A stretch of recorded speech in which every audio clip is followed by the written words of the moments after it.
Yes, children, in today's class, we shall start with exercise 8.1, some leftover questions of parts of question number 4. We left these parts in the previous class, so I'll continue with this. Question number 4, E part. We have to write this as decimal. So 88 upon 10. So how do we write 88 upon 10? For C, for this 0, this 8 is there, and for this one we put decimal point.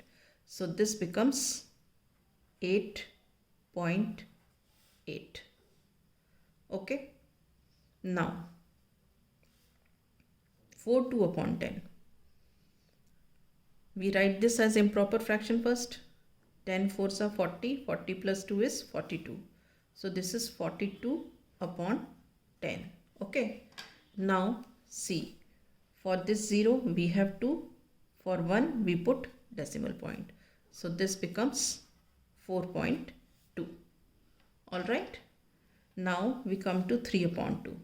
In 3 upon 2 we do not have in the denominator 10, 100, 1000 like this. So what we do is we convert this fraction in such a way that we have in the denominator either 10 or 100 or 1000. So which one is nearer? Nearer is 10. So what do? We take 3 upon 2, multiply numerator and denominator by 5. So what happens? This becomes 15 upon 10. Okay. So this 0 is there for 5. For 1 we put decimal point. So this becomes 1.5. Now again we have here 2 upon 5.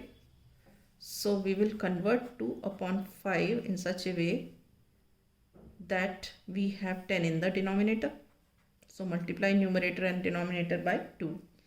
So this becomes 4 upon 10. Okay. Now this 0 is there for 4. For 1 we have decimal point. So our answer is 0.4. We can put here 0. So answer is 0.4. Then 12 upon 5. Again 12 upon 5. We multiply numerator and denominator by 2. So this becomes 24 upon 10. Okay. Now this 0 is there for 4. For 1 we have decimal point. So answer is 2.4. Right. Now this one. This is a mixed fraction. We convert this into improper fraction. 5 3s are 15. 15 plus 3, 18. So this is 18 upon 5. Now what we do? We multiply numerator and denominator by 2 so that we get 10 in the denominator. So this is 36 upon 10. This 0 is there for 6 and 1. For 1 we put here decimal point. So answer is 3.6. Again here we convert this into improper fraction. It becomes 2 4s are 8 plus 1, 9 upon 2. Okay. Now to convert into 10 we multiply numerator and denominator by 5. So this is 9 5s are 45, 5 2s are 10. For this 0 5, for 1 decimal point. So the answer is 4.5. Is this clear? So this completes question number 4. Now question number 5 we have already done in the previous class. I will continue with question number 6.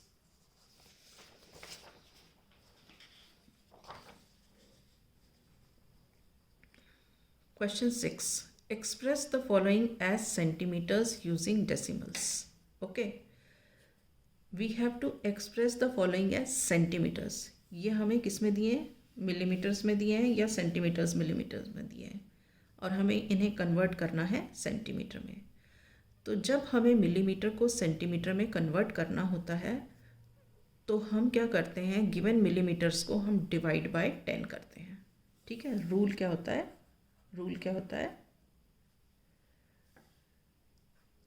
to convert millimeters to centimeter, divide by 10.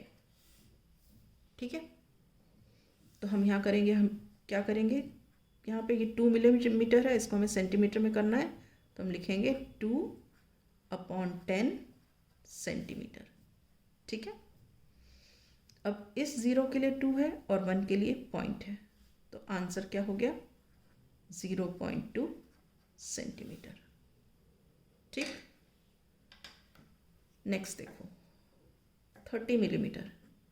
अब 30 millimetre को हम क्या करेंगे, 30 को divide by 10 करेंगे और लिखेंगे centimetre. ये 0 और ये 0 कट गया, तो क्या आ गया answer 3 centimetre.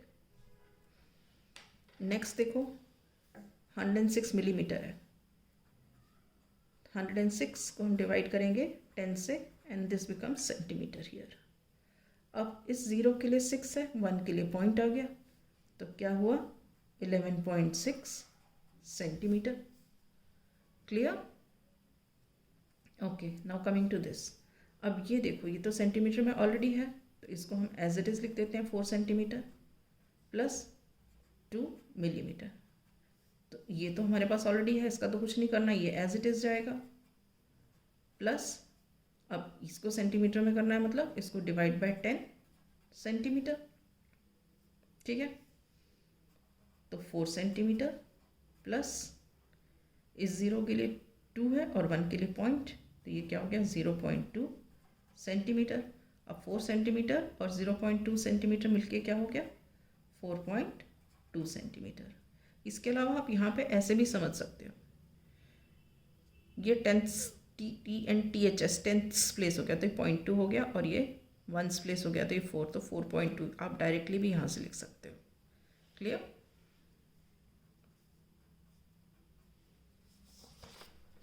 Now coming to E part. 162 millimeter. So this is equal to what? 162 divided by 10 centimeter.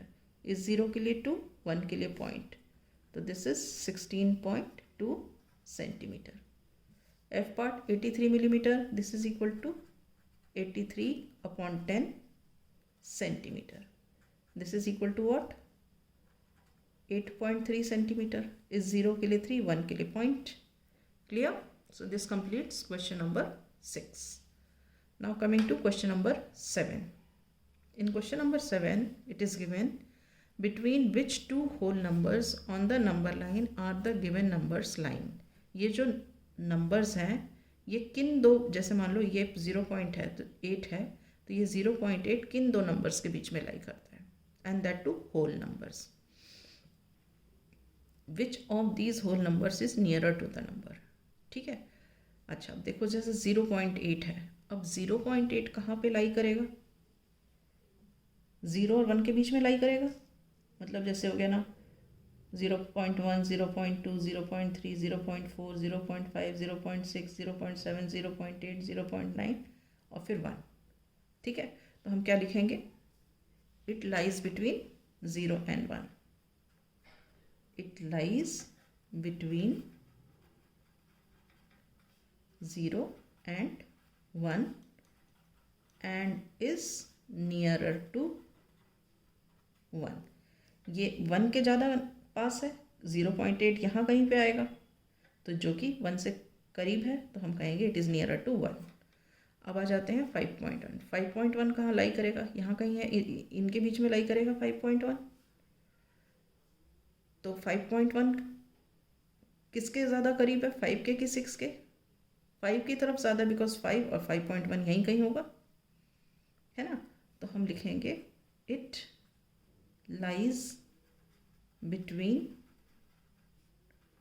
5 and 6 and is nearer to 5.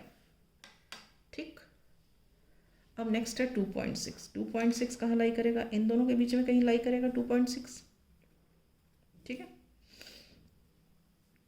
और किसके ज़्यादा करीब होगा, 2.5 तक तो आधा हो गया और 2.6 उससे एक ज़्यादा, मतलब ये 3 की तरफ ज़्यादा होगा, तो हम कहेंगे it lies between 2 and 3 and is nearer to 3. ठीक है, अब आ जाते हैं 6.4. अब देखो 6.4 कहाँ लाई करेगा. 6.4 इन दोनों के बीच में कहीं लाई करेगा, 6 और 7. अब 6.5 तक तो आधा होता है. अब 6.4 क्या है, उससे एक पॉइंट पहले है, तो क्या हुआ, ये जो 6.4 है it will be nearer to 6. तो हम लिखेंगे it lies between 6 and 7 and is nearer to 6. ठीक है. Now coming to 9.1. अब देखो 9.1 9 और 10 के बीच में आएगा, बट यहाँ कहीं पे होगा, तो it is nearer to 9. It lies between 9 and 10 and is nearer to 9. ठीक है. Last is 4.9. अब देखो 4.9 कहाँ पे होगा. 4.9 जो है 4 और 5 के बीच में होगा, मगर ज़्यादा किस तरफ होगा, यहीं यहाँ कहीं पे आएगा 4.9, तो it is nearer to 5. So it lies between 4 and 5 and is nearer to 5. Is this clear? Okay, with this I wind up the class. In the next class I shall start with the next question.